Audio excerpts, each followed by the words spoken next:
말씀은 창세기 31장 17절에서 35절까지의 말씀입니다.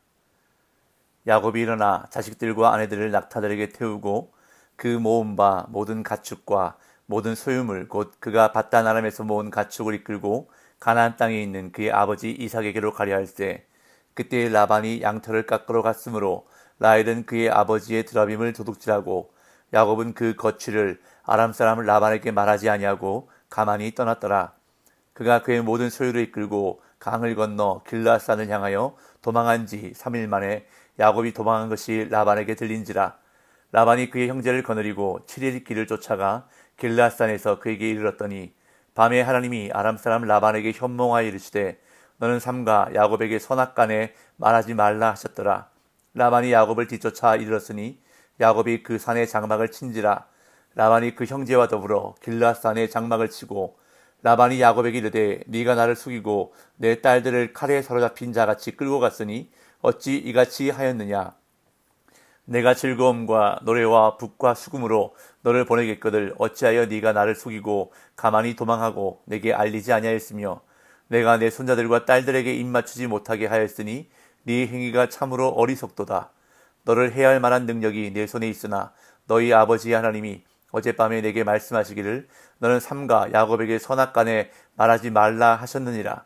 이제 네가 네 아버지 집을 사모하여 돌아가려는 것은 옳거니와 어찌 내 신을 도둑질하였느냐. 야곱이 라반에게 대답하여 이르되 내가 생각하기를 외삼촌이 외삼촌의 딸들을 내게서 억지로 빼앗으리라 하여 두려워하였음이니이다. 외삼촌의 신을 누구에게서 찾든지 그는 살지 못할 것이요 우리 형제들 앞에서 무엇이든지 외삼촌의 것이 발견되거든 외삼촌에게로 가져가소서 하니 야곱은 라헬이 그것을 도둑질한 줄을 알지 못함이었더라. 라반이 야곱의 장막에 들어가고 레아의 장막에 들어가고 두 여종의 장막에 들어갔으나 찾지 못하고 레아의 장막에서 나와 라헬의 장막에 들어가매 라헬이 그 드라빔을 가져 낙타 안장 아래에 넣고 그 위에 앉은지라. 라반이 그 장막에서 찾다가 찾아내지 못하매 라헬이 그의 아버지에게 이르되 마침 생리가 있어 일어나서 영접할 수 없사오니 내 주는 노하지 마소서 하니라. 라반이 그 드라빔을 두루 찾다가 찾아내지 못한지라. 아멘. 하나님이 야곱을 기억하시고 복을 주셔서 그의 재산이 많아졌습니다. 그러자 라반의 아들들이 시기하며 불평했습니다.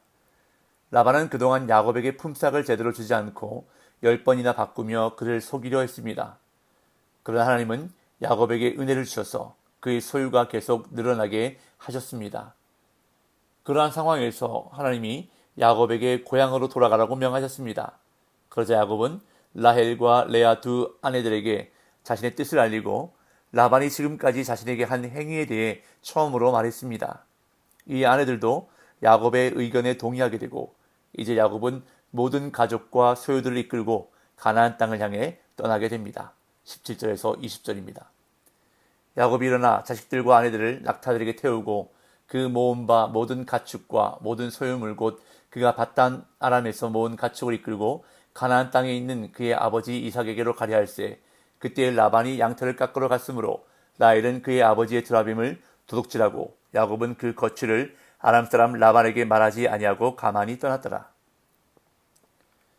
야곱은 아내들이 동의하자 지체하지 않고 하나님의 명령을 실행에 옮깁니다.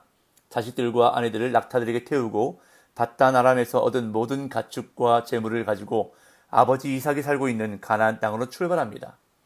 과거 아브라함이 하란에서 모은 모든 소유를 이끌고 가나안으로 갔듯이 야곱은 밧단 아람에서 모은 모든 재물을 가지고 가나안으로 떠납니다. 아브라함과 야곱이 각각 출발한 하란과 밧단 아람은 동일한 장소입니다. 따라서 야곱의 이 떠남은 아브라함의 떠남과 동일한 것으로 성경은 우리에게 보여주고 있는 것입니다.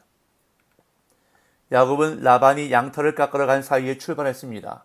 고대에서 양털을 깎는 시간은 가장 바쁜 시기였고 또한 양털을 깎는 지역으로 수일간 이동해야 했습니다. 야곱이 외삼촌 라반에게 들키지 않고 도망 나올 수 있었던 것도 양털 깎는 시기를 틈탔기 때문에 가능한 것이었습니다. 20절은 야곱이 라반에게 말하지 아니하고 가만히 떠났다고 말하지만 여기서 떠났다라고 번역된 동사 바라흐는 본래 도망가다라는 의미입니다. 이때 야곱의 아내 라헬은 라반의 드라빔을 도둑질했습니다. 드라빔은 점치는 일에 사용하거나 가정의 수호신으로 여기던 작은 크기의 우상인데 드라빔을 가진 자는 특별한 권리, 재상 상속의 권리도 가졌다고 합니다. 아마도 그 이유 때문인지 아니면 가정을 지켜준다고 생각해서인지 라헬은 아버지의 드라빔을 몰래 훔쳐가지고 떠났습니다. 이렇게 야곱이 모든 가족들과 소유들을 이끌고 떠난 지 3일 만에 소식을 들은 라반은 형제들을 거느리고 쫓아가 7일 길을 추격해 길르앗산에 머물던 야곱 일행을 따라잡습니다. 21절에서 23절.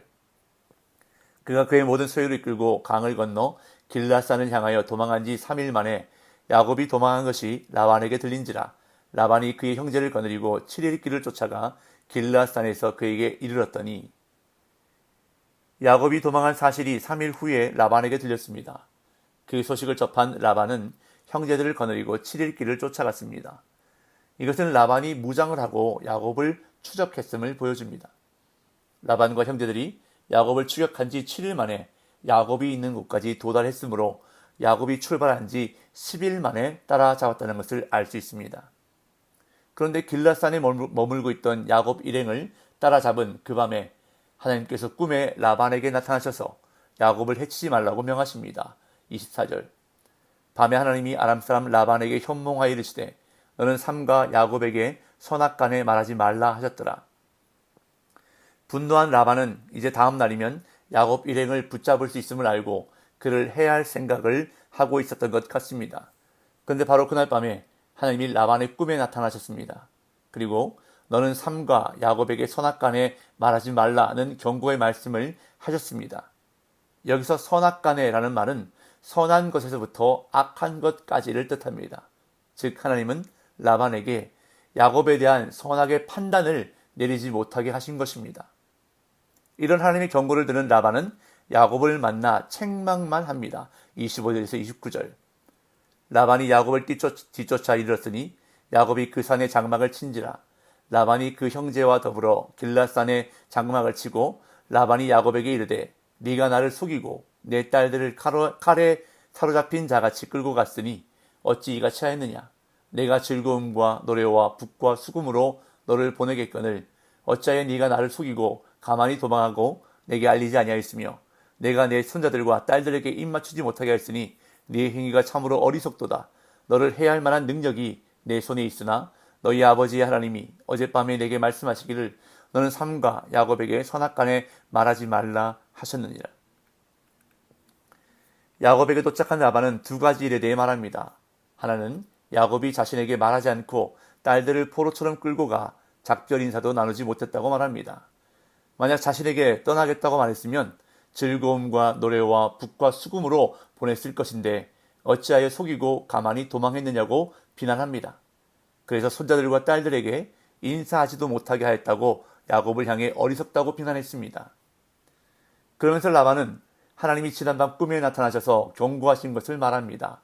너희 아버지의 하나님이 어젯밤에 내게 말씀하시기를 너는 삼가 야곱에게 선악간에 말하지 말라 하셨느니라. 하나님의 이 경고는 라반의 행동에 큰 영향을 끼쳤습니다. 그가 야곱을 해하려 했다는 것은 그의 말을 통해서도 분명하게 알 수 있습니다. 너를 해할 만한 능력이 내 손에 있으나. 그러나 라반이 야곱을 함부로 다루지 못한 이유는 야곱을 보호하시는 하나님의 능력을 그가 알았기 때문입니다. 이제 라반은 두 번째 비난을 야곱에게 하는데 그것은 바로 자신의 신 드라빔을 도둑질했다는 것입니다. 30절. 이제 네가 네 아버지 집을 사모하여 돌아가려는 것은 옳거니와 어찌 내 신을 도둑질하였느냐. 이제 라반은 야곱이 고향으로 돌아가는 것을 막을 수 없다는 것을 잘 알기에 그 일에 대해서는 정당함을 인정합니다. 그러나 자신의 드라빔, 우상을 훔쳐간 행위에 대해 야곱에게 다그쳐 묻습니다. 이에 야곱은 라반의 비난에 대해 대답합니다. 31절, 32절. 야곱이 라반에게 대답하여 이르되 내가 생각하기를 외삼촌이 외삼촌의 딸들을 내게서 억지로 빼앗으리라 하여 두려워하였음이니이다. 외삼촌의 신은 누구에게서 찾든지 그는 살지 못할 것이요 우리 형제들 앞에서 무엇이든지 외삼촌의 것이 발견되거든 외삼촌에게로 가져가소서 하니 야곱은 라헬이 그것을 도둑질한 줄을 알지 못함이었더라. 야곱은 먼저 라반의 첫 번째 비난, 즉 자신에게 말하지 않고 딸들을 포로처럼 끌고 가 작별 인사도 나누지 못했다는 비난에 대답합니다. 만약 자신이 알렸다면 라반이 자신의 아내들을 억지로 빼앗았을 것이기에 두려워했다라고 말합니다. 그런 다음 두 번째 비난에 대해서는 외삼촌의 신은 누구에게서 찾든지 그는 살지 못할 것이요 라고 말합니다. 야곱은 라헬이 드라빔을 훔친 사실을 전혀 알지 못했기에 이렇게 말한 것입니다. 이에 라반은 드라빔을 찾기 위해 야곱의 가족들의 장막을 뒤지기 시작합니다. 33절에서 35절. 라반이 야곱의 장막에 들어가고 레아의 장막에 들어가고 두 여종의 장막에 들어갔으나 찾지 못하고 레아의 장막에서 나와 라헬의 장막에 들어가매 라헬이 그 드라빔을 가져 낙타 안장 아래에 넣고 그 위에 앉은지라. 라반이 그 장막에서 찾다가 찾아내지 못하매 라헬이 그의 아버지에게 이르되 마침 생리가 있어 일어나서 영접할 수 없사오니 내 주는 노하지 마소서 하니라. 라반이 그 드라빔을 두루 찾다가 찾아내지 못한지라. 라반은 드라빔을 찾기 위해 야곱과 레아 그리고 두 여종의 장막에 들어갔지만 찾지 못했습니다.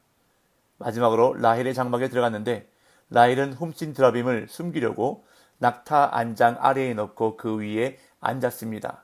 그리고 라반에게는 자신이 생리 중이어서 일어나 영접할 수 없다고 말합니다. 그래서 결국 라반은 자신의 드라빔을 찾아낼 수가 없었습니다. 오늘 본문에서 하나님이 극적으로 야곱을 보호해 주시는 것을 볼 수 있었습니다. 하나님의 명령에 순종해 고향으로 길을 떠난 야곱이었습니다. 그럼에도 그는 라반의 추격을 받아 위기에 처하게 됩니다. 이처럼 하나님의 인도하심을 따라 가는 믿음의 길이 항상 순탄하지만은 않다는 것을 알 수 있습니다. 역경과 시련 그리고 위기를 만나게 됩니다. 그러나 하나님은 생각지도 못한 방법으로 지켜주시고 보호하셔서 위기를 극복하게 해주십니다. 오늘도 그 하나님이 우리를 인도해 주신다는 사실을 잊지 않는 저와 여러분들이 되시기를 간절히 소망합니다. 오늘도 그 확신을 가지고 믿음의 길을 한 걸음 더 나아가는 복된 날 되시기를 예수님의 이름으로 축복합니다.